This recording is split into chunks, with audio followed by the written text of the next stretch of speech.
विज्ञान सीमाओं को नहीं जानता, क्योंकि ज्ञान मानवता का है और ये दुनिया को रोशन करने वाला मशाल है। लुई पास्चर का ये कथन आज की हमारी चर्चा के लिए एक बेहतरीन शुरुआती बिंदु है, खासकर जब हम वैश्विक प्रतिभा और नीतियों की बात कर रहे हैं। नमस्कार और गहन चर्चा में आपका स्वागत है। आज तारीख है सोमवार 6 अक्टूबर 2025। आज हम एक ऐसे मुद्दे पर बात करने जा रहे हैं जिसने हाल ही में आप कह सकते हैं अंतर्राष्ट्रीय स्तर पर, खासकर भारत और अमेरिका में काफ़ी हलचल मचाई है। हुआ यह कि सितंबर 2025 में अमेरिका के पूर्व राष्ट्रपति डोनाल्ड ट्रंप ने H-1B वीज़ा शुल्क को $5,000 से सीधे 20 गुना बढ़ाकर $1,00,000 करने का प्रस्ताव रखा। और ये घोषणा उनके अमेरिका फर्स्ट लेबर कैंपेन और अमेरिकी टेक कंपनियों से भारत में भर्ती रोकने की अपील के कुछ ही समय बाद आई है। हमारी आज की ये बातचीत ऑब्जर्वर रिसर्च फाउंडेशन यानी ORF में प्रकाशित एक लेख के विश्लेषण पर आधारित है। हमारा मकसद सिर्फ खबर बताना नहीं है, बल्कि इस प्रस्तावित नीति के भारत और अमेरिका के लिए गहरे आर्थिक, राजनीतिक और रणनीतिक मायने क्या हैं, इसे समझना है। ये कैसे वैश्विक प्रतिभा के आने जाने, शिक्षा और यहाँ तक कि रिवर्स ब्रेन ड्रेन यानी प्रतिभा के वापस अपने देश लौटने की प्रक्रिया को प्रभावित कर सकता है। ये विषय UPSC की तैयारी करने वालों और समसामयिक मामलों में रुचि रखने वाले श्रोताओं के लिए खास तौर पर अहम हो सकता है। तो चलिए इस पूरे मामले के तह तक चलते हैं। तो सबसे पहले बात करते हैं इस घोषणा की और इसके फौरन बाद क्या हुआ। 20 गुना बढ़ोतरी, ये सुनने में ही चौंकाने वाला आंकड़ा है और कहा गया है कि इसे अगले वीज़ा साइकिल से लागू किया जा सकता है। और ये साफ तौर पर ट्रंप की अमेरिका फर्स्ट सोच का हिस्सा लगता है ना, जिसका घोषित लक्ष्य अमेरिकी नौकरियां अमेरिकी लोगों के लिए बचाना है। जैसे ही खबर आई, अमेरिकी कॉरपोरेट जगत में, खासकर टेक सेक्टर में चिंता की लहर दौड़ गई। कई बड़े निवेशकों और अधिकारियों ने कहा कि इससे कंपनियों पर, खासकर नए स्टार्टअप्स पर लाखों डॉलर का बोझ पड़ेगा, क्योंकि वो अक्सर विदेशी प्रतिभा पर बहुत निर्भर होते हैं। बिल्कुल सही कहा आपने। और भारत की तरफ से भी प्रतिक्रिया तेज और कह सकते हैं चिंतित करने वाली थी। भारतीय अधिकारियों ने इस पर गहरी चिंता जताई, खासतौर पर इसलिए क्योंकि सिर्फ फरवरी 2025 में ही एक साझा बयान आया था जिसमें अमेरिका में पढ़ रहे 3 लाख भारतीय छात्रों की तारीफ की गई थी। हाँ, मुझे याद है वो बयान। ये बताते हुए कि वो अमेरिकी अर्थव्यवस्था में सालाना $8 अरब का योगदान करते हैं। $8 अरब, हाँ, ये तो बहुत बड़ा आंकड़ा है। तो ये नया प्रस्ताव उस साझा बयान की भावना के बिल्कुल उलट जाता है। इससे रिश्तों में एक तनाव साफ दिख रहा है। और यहाँ एक दिलचस्प मोड़ ये है कि इसका असर सिर्फ आर्थिक या कूटनीतिक नहीं है। अमेरिका के अंदरूनी राजनीतिक और सामाजिक माहौल पर भी इसका असर दिखने लगा है। राजनीतिक बयानबाजी तेज हो गई है और कुछ हद तक ये भारतीयों के खिलाफ एक माहौल बना सकती है, क्योंकि H-1B वीज़ा का सबसे ज़्यादा इस्तेमाल भारतीय ही करते हैं। हाँ, ये तो है। अमेरिका में जल्द ही मध्य अवधि चुनाव होने वाले हैं और ये मुद्दा एक बड़ा आर्थिक और चुनावी हथियार बन सकता है। राजनीतिक तौर पर देखें तो ये मेक अमेरिका ग्रेट अगेन यानी मगा अभियान के वो जो अप्रवासी विरोधी नैरेटिव है उसको मजबूत करता है, जिसका इस्तेमाल पहले भी अमेरिका में हुआ है। ये समझना वाकई जरूरी है कि ये सिर्फ कुछ हजार वीज़ा की बात नहीं है। असल में भारतीय प्रतिभा अमेरिकी टेक इंडस्ट्री की संरचना में इतनी गहराई तक जुड़ी हुई है कि उसे अलग करना आसान नहीं। ये सिर्फ सीधे तौर पर नौकरी करने वाले लोग नहीं हैं, बल्कि ऑफशोर सेवाओं के जरिए भी भारत अमेरिकी टेक इकोसिस्टम का एक तरह से अभिन्न हिस्सा बन गया है। इस जुड़ाव की गहराई कितनी है, कुछ आंकड़े इस तस्वीर को और साफ करते हैं। जैसे अकेले 2024 में भारतीयों को 2,07,000 से ज्यादा अमेरिकी वीजा मिले। 2,07,000? हाँ, और कुल H-1B अप्रूवल्स का करीब 20% भारतीय कंपनियों को मिला। इसके पीछे एक बड़ी वजह यह भी है कि अमेरिकी यूनिवर्सिटीज में अंतर्राष्ट्रीय छात्रों में लगभग 1/4 भारतीय हैं। 1/4।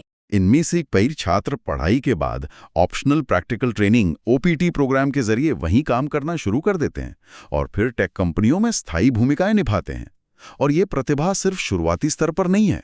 गूगल, माइक्रोसॉफ्ट, IBM, एडोब जैसी दुनिया की सबसे बड़ी कंपनियों के शीर्ष पर आज भारतीय मूल के CEOs का होना ये दिखाता है कि ये जड़ें कितनी गहरी हैं। बिल्कुल। और फिर ऑफशोरिंग का पैमाना तो और भी बड़ा है। अनुमान है कि वित्त वर्ष 24-25 में भारत का आउटसोर्सिंग निर्यात, जिसमें IT सेवाएं, ग्राहक सेवाएं, इंजीनियरिंग वगैरह शामिल हैं, $210 अरब तक पहुंच सकता है। $210 अरब? हाँ, इस सेक्टर में करीब 58 लाख लोग काम करते हैं और इसकी 60-65% मांग अकेले अमेरिका से आती है। यही नहीं, अमेरिकी कंपनियों ने भारत में करीब 1800 ग्लोबल कैपेबिलिटी सेंटर GCCs बना रखे हैं, जिनमें लगभग 19 लाख लोग काम करते हैं। 19 लाख लोग? सोचिए, जेपी मॉर्गन चेस के भारत में 55,000 कर्मचारी हैं, माइक्रोसॉफ्ट के 18,000, जिसमें हैदराबाद का विशाल R&D सेंटर भी शामिल है। तो ये दिखाता है कि निर्भरता कितनी ज्यादा और दुतरफा है। हाँ, और ये निर्भरता सिर्फ इसलिए नहीं है कि अमेरिका में लोग नहीं हैं। इसके पीछे कुछ ढांचागत कारण भी हैं। अमेरिकी श्रम विभाग की एक प्रक्रिया है PARM, यानी परमानेंट लेबर सर्टिफिकेशन। हाँ, PERM। इसके तहत किसी विदेशी कर्मचारी को ग्रीन कार्ड स्पॉन्सर करने से पहले कंपनी को साबित करना होता है कि उस काम के लिए कोई योग्य अमेरिकी नागरिक या स्थायी निवासी उपलब्ध नहीं है। इसके बावजूद भारतीय प्रतिभा की मांग लगातार ऊंची बनी हुई है। क्यों? हाँ, क्यों? क्योंकि अक्सर खास स्किल्स की कमी होती है या फिर ज़रूरतें इतनी ज़्यादा होती हैं कि उन्हें सिर्फ घरेलू बाजार से पूरा करना मुमकिन नहीं होता। बल्कि आंकड़े तो कुछ और ही कहानी कहते हैं। कुछ स्टडीज बताती हैं कि किसी बिजनेस सेक्टर में H1B हिस्सेदारी में 1% की बढ़ोतरी होने पर अमेरिकी कर्मचारियों की बेरोजगारी दर में 0.2% की कमी आती है। अच्छा, कमी आती है। हाँ, कमी। और उनकी कमाई 0.1 से 0.26% तेजी से बढ़ती है। तो अगर हम इसे बड़ी तस्वीर में देखें तो ये साफ है कि अचानक से बड़े पैमाने पर नौकरियों को वापस अमेरिका ले जाना, जिसे रीशोरिंग कहते हैं, अमेरिकी कंपनियों के रोजमर्रा के काम को बुरी तरह बाधित कर देगा। वो इन भारतीय सेंटर्स और प्रतिभा पर बहुत ज्यादा निर्भर हो चुकी हैं। अच्छा, तो ये जुड़ाव बहुत गहरा है। हाँ। अब सवाल उठता है कि अगर इस रिश्ते पर चोट पड़ती है, जैसा कि इस वीजा शुल्क बढ़ोतरी से आशंका है, तो इसके आर्थिक परिणाम क्या होंगे, खासकर भारत के लिए? भारत के लिए ये स्थिति वाकई चिंताजनक हो सकती है। भारत का IT सेक्टर देश की GDP में करीब 7% का योगदान देता है, वित्त वर्ष 24 के आंकड़े, और इसका लगभग 79% रेवेन्यू एक्सपोर्ट से आता है। लगभग 80%। हाँ, इसमें भी सबसे बड़ा हिस्सा करीब 60% अमेरिका से आता है। ये सालाना लगभग 135 अरब डॉलर की रकम है। 135 अरब डॉलर सालाना? तो जाहिर है, अगर इस आमदनी पर कोई रोक लगती है या कटौती होती है तो इसका सीधा असर भारत की GDP ग्रोथ और व्यापार संतुलन पर पड़ेगा। अमेरिकी टेक खर्च में मामूली कमी भी भारत की IT कंपनियों को हायरिंग कम करने पर मजबूर कर देती है। तो सोचिए, अगर राजनीतिक तौर पर ही रोक लग जाए तो लाखों भारतीय नौकरियों पर खतरा मंडरा सकता है और बड़ी छटनी हो सकती है। बिल्कुल। और ये सिर्फ नौकरियों और एक्सपोर्ट की बात नहीं है। भारत दुनिया में सबसे ज्यादा विदेशी मुद्रा भेजने वाले अपने नागरिकों से प्राप्त करता है, जिसे रेमिटेंसेस कहते हैं। हाँ, रेमिटेंसेस। 2024 में ये रकम रिकॉर्ड 129.4 अरब डॉलर थी और इसका करीब 27.7% हिस्सा अमेरिका में काम करने वाले भारतीयों ने भेजा था। लगभग 1/3 अमेरिका से। हाँ, अगर वर्क वीजा या अमेरिकी कंपनियों में रोजगार मिलना मुश्किल होता है तो इस रेमिटेंस फ्लो पर गंभीर असर पड़ेगा। इससे रुपए पर दबाव बढ़ सकता है और लाखों भारतीय परिवारों की आर्थिक स्थिति बिगड़ सकती है। यहाँ ये वाकई दिलचस्प हो जाता है कि क्या अमेरिका वाकई इन नौकरियों को आसानी से वापस ला सकता है, यानी रीशोरिंग की चुनौतियां क्या हैं? हाँ, ये एक बड़ा सवाल है और रीशोरिंग सुनने में जितना आसान लगता है, करने में उतना ही मुश्किल है। कई व्यावहारिक बाधाएं हैं। पहली और सबसे बड़ी चुनौती है अमेरिका में खुद कुशल लोगों की कमी। जिन भूमिकाओं को अभी भारतीय पेशेवर संभाल रहे हैं, उन्हें भरने के लिए उतने ही कुशल अमेरिकी कर्मचारी शायद पर्याप्त संख्या में उपलब्ध न हों, खासकर खास टेक्नोलॉजीज में। मतलब स्किल्ड लेबर गैप? बिल्कुल। दूसरी बड़ी बाधा है लागत का भारी अंतर। भारत में IT पेशेवर की तनख्वाह सिलिकॉन वैली के मुकाबले काफी कम होती है, तो अगर कंपनियों को मजबूरन अमेरिका में हायरिंग करनी पड़े तो उनकी लागत बहुत बढ़ जाएगी। सही कहा। हाँ, बिल्कुल। प्रॉफिट मार्जिन कम हो जाएंगे, मुनाफा कम होगा और शायद इनोवेशन पर भी असर पड़े क्योंकि R&D का खर्च बढ़ जाएगा। और इतिहास से भी एक सबक मिलता है। 2020 में जब ट्रंप प्रशासन ने कुछ समय के लिए कई वर्क वीजा पर रोक लगाई थी। हाँ, वो अस्थायी रोक थी। हाँ, तो कई कंपनियों ने इसका रास्ता निकालते हुए रिमोट ऑफशोरिंग को और बढ़ा दिया, यानी भारत या दूसरे देशों में बैठे लोगों से ही रिमोटली काम करवाना जारी रखा। ये दिखाता है कि इस तरह के आदेशों की अपनी सीमाएं हैं।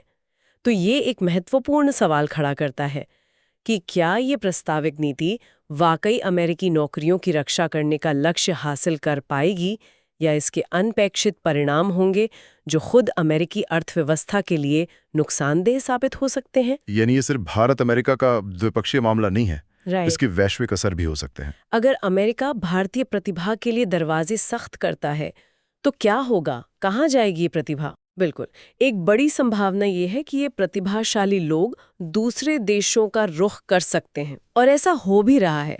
कनाडा की नीतियां आप्रवासन के लिए काफी खुली हैं और पिछले 1 दशक में वहां भारतीय आप्रवासियों की संख्या 326% बढ़ी है। 326%? हाँ, आज कनाडा में अंतर्राष्ट्रीय छात्र, अस्थायी कर्मचारी और स्थायी निवासी तीनों में भारतीय सबसे बड़ा समूह है।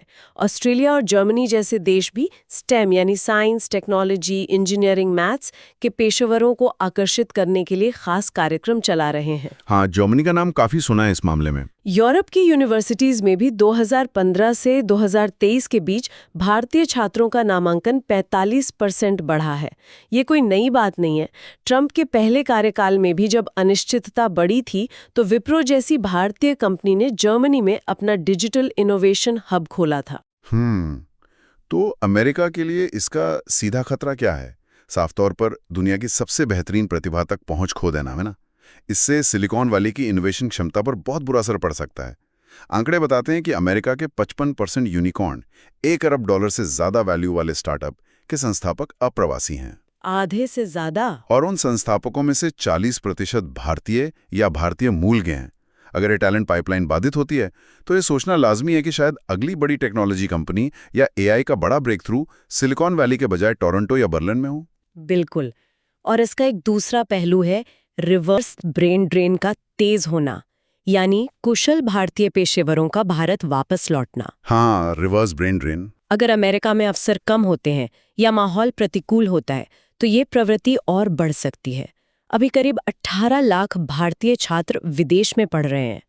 कुछ पहले ही भारत लौटकर ओला और फ्लिपकार्ट जैसी सफल कंपनियां बना चुके हैं। हाँ, ये अच्छे उदाहरण है। भारत सरकार भी स्टार्टअप इंडिया और रामलिंगा स्वामी फेलोशिप जैसी योजनाओं से इस प्रतिभा को देश के बढ़ते टेक और स्टार्टअप इकोसिस्टम में वापस लाने की कोशिश कर रही है। आत्मनिर्भरता पर भारत का जोर भी इस प्रतिभा वापसी से मजबूत होगा। हाँ, लेकिन इसमें एक पेच है।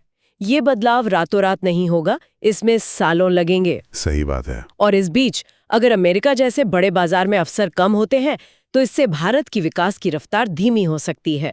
साथ ही भारत अमेरिका की रणनीतिक साझेदारी, जो काफी हद तक लोगों के आपसी जुड़ाव पर भी टिकी है, उस पर भी दबाव बढ़ेगा। और जो सहयोगी पहले हैं जैसे ट्रस्ट, उन पर क्या असर होगा? बिल्कुल, प्रतिभा की आवाजाही पर रोक लगने से ट्रस्ट जैसी सहयोगी पहलों पर भी असर पड़ सकता है।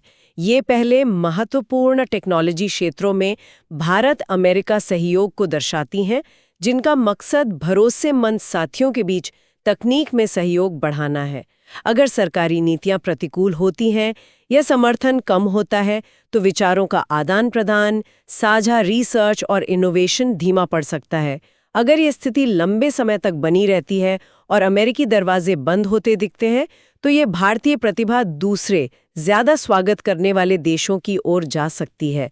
जर्मनी ने पहले ही इसका फायदा उठाने की कोशिश की है। हाँ। हालांकि ये भी सच है कि भारत के लिए किसी और देश के साथ वैसा गहरा और दशकों पुराना लोगों का जुड़ाव और निर्भरता बनाना मुश्किल होगा जैसा अमेरिका के साथ रहा है। तो इस पूरी बातचीत को समेटे तो क्या मुख्य बातें निकल कर आती हैं? ऐसा लगता है कि ट्रंप की ये प्रस्तावित नीति भले ही विदेशी प्रतिभा को सीमित करने के नाम पर लाई जा रही है, लेकिन इसका सबसे बड़ा और शायद नकारात्मक असर भारत पर पड़ेगा।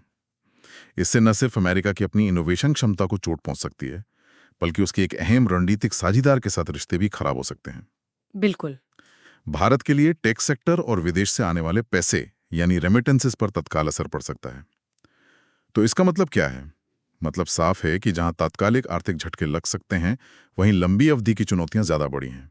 प्रतिभा का अमेरिका के प्रतिस्पर्धी देशों की ओर जाना और भारत में रिवर्स ब्रेन ड्रेन का तेज होना। बिल्कुल। और अंत में एक विचार ये है कि हम एक ऐसी दुनिया की दहलीज पर खड़े हैं जहां आर्टिफिशियल इंटेलिजेंस, क्वांटम कंप्यूटिंग और रोबोटिक्स जैसी टेक्नोलॉजी क्रांति ला रही हैं। इस नई दुनिया में प्रतिभा शायद जमीन यानी टेरिटरी जितनी ही या उससे भी ज्यादा महत्वपूर्ण होगी। अमेरिका की नीतियों से जो ये संकट दिख रहा है उसमें भारत के लिए शायद एक छिपा हुआ अवसर बोर्न इन डिस्गाइज भी हो सकता है, अपनी दशकों पुरानी अमेरिका केंद्रित निर्भरता पर पुनर्विचार करने का और अपनी प्रतिभा को देश में ही बेहतर अवसर देने का।